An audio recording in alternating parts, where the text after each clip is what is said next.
Pronto. E aí, o meu ponto seguinte é que daí pra frente a gente tem o que a gente chama de abraço, né? A gente pode explicar o abraço e as gerações com isso, tá? O ato de criar outro vampiro é que se chama abraço, né? E ele se dá basicamente como acontece no filme Entrevista com o Vampiro. Eu também separei aqui a cena, aliás, como acontece no filme, no livro, na série, porque o abraço é basicamente sempre a mesma coisa, tá?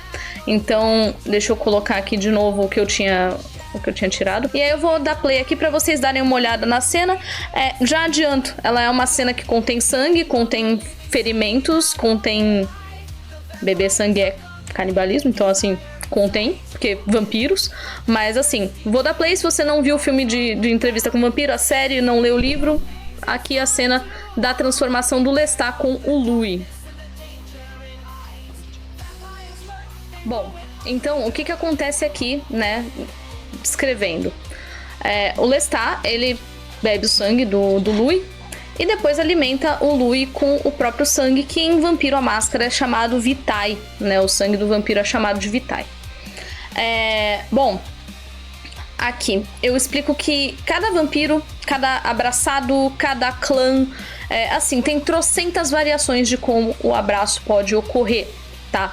Mas dessa forma que acontece, né? Tipo, tira o sangue do abraçado até quase matar, substitui com uma dose do sangue da Vitae de quem tá abraçando, e a gente tem aqui o resultado disso é um vampiro. E aí, o que acontece? Você tá diluindo a Vitae do vampiro, né, nesse novo vampiro que tá nascendo, nesse neófito. Então, vamos pensar da seguinte forma: Caim é o primeiro vampiro, certo? E se Caim é o primeiro vampiro, ele tem lá todo o sangue dele, é sangue de vampiro, correto? Quando Caim começa a abraçar, isso dilui o sangue dele no próximo vampiro, né? E assim sucessivamente. Então, quando a gente fala que um vampiro é de geração X, Y, Z, um vampiro de 8ª geração, um vampiro de 9ª geração, um vampiro de 10ª geração, quanto mais longe de Caim está o vampiro, mais diluído está o sangue do vampiro. E, portanto, os poderes relacionados a sangue vão ficar cada vez mais limitados, tá? Eu coloquei aqui também uma tabelinha que pra vocês vai ficar horrorosa de pequena. Deixa eu ver se eu consigo aumentar pra vocês. Até consigo, mas continua bem pequena, tá? O que acontece aqui? A gente tem os vampiros, né, a partir da 3ª geração, porque funciona assim. Caim era um. Caim é a primeira geração, o único ali, né, o primeiro. Caim abraça mais 3. Quando Caim abraça mais 3, ele cria a 2ª geração, que são Zilá, Enoque, e eu sempre esqueço o nome do terceiro. É um problema cognitivo que eu tenho, mas é isso. Zilá, Enoque e o terceiro que eu esqueço. Se alguém lembrar aí no chat, eu aviso. Da 2ª geração, criam-se 13, e esses 13 são os antediluvianos dos clãs. Tá? Então, da 2ª geração, desses 3, saem Malca, Viarikel, Enoia. Enoia há controvérsias, né, de que ela seja 3ª ou 2ª. Caim cria o esquema de pirâmide, basicamente. Sim. Então, vem aí os antediluvianos, né? Então, a gente tem a contagem a partir dos antediluvianos, que são a 3ª geração. E aí, quais são os critérios? Valor máximo de característica, 10. O que é valor máximo de característica? É quanto de uma determinada característica, um atributo, uma habilidade ou uma disciplina, ou outros, que você pode ter na sua ficha. Quando ele coloca valor máximo, isso significa que vampiros, por exemplo, de 9ª geração, só vão poder ter até 5 pontos de carisma, de sei lá, qualquer coisa ali da ficha, de presciência, de disciplina. Então, até 5 é um que um vampiro de 9ª teria. Mas um antediluviano teria 10. Então, quando a gente pega o material de vampiro, o livro de vampiro, a gente vai ver que as disciplinas, elas têm descrições de habilidades até o 10º nível. A gente não sabe o que tem depois, mas a gente pode presumir que exista e que Caim tenha habilidades de disciplina acima do 10º nível. Foi pontuado aqui pela minha moderadora que os três da segunda geração são Enoch, Zilá e Irad, tá? Eu não me lembro quem cria quem, mas eu lembro de alguns. Muito obrigada, Elida. A gente também tem aqui a quantidade de pontos de sangue que um vampiro pode utilizar. Ele coloca pontos de interrogação na terceira geração pra gente não medir quão poderoso é um antediluviano, tá? Porque o adequado é que você não encontre um antediluviano no seu jogo. Quer dizer, eventualmente você encontra, tá? Jogadores meus já encontraram Saulot, mas é difícil, tá? E aí você tem aqui o máximo de pontos de sangue. Da quarta geração em diante, a gente tem ali, né? A quarta tem 50 pontos máximos de sangue. E pra que funciona o ponto de sangue? O ponto de sangue, ele pode ser usado, né? A gente chama de queimado pra...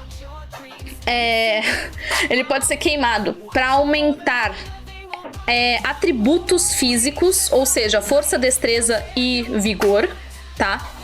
Ele pode ser usado para simular um corpo humano. Então aqui vem aquela pergunta de sempre. Ô Nívia, se o Edward era um vampiro e o vampiro tá morto, como é que ele teve filho com a Bella? Tá aqui, ele poderia gastar um ponto de sangue, emular as funções comuns do próprio corpo. O que significa fazer sangue circular, ficar com rubor no rosto. Outra coisa, gerar fluidos, tá? E quando eu digo fluidos, todo fluido do corpo do vampiro essencialmente é sangue, tá? Vitae. Isso significa que se um vampiro chora, ele chora sangue. Se um vampiro sua, o que raramente, muito raramente poderia acontecer, ele suaria sangue. E assim, todo fluido do corpo do vampiro é sangue. Mas aqui é dessa forma que funciona, tá? O vampiro queima o ponto de sangue, o corpo dele emula o funcionamento de um corpo humano vivo, e é pra isso que a gente gasta pontos de sangue. E também tem algumas disciplinas que demandam que você gaste pontos de sangue para que a disciplina funcione, tá bem? O Lucas quer dar um pequeno disclaimer aqui. Vem cá, Lucas. É mais sobre narrativa? É sobre narrativa o disclaimer dele. Você não vai vir aqui? Entendi. Tô te levando as coisas já. Então é o seguinte, é que o Lucas vai trazer minha comida também, né, gente? Então assim, tem dessas. Muito obrigada. Nossa, veio tudo virado. Não, coitado do motoboy. Foi tu. Pensei, meu Deus, o motoboy passou por vários percalços. Vem cá, Lucas, fala aqui.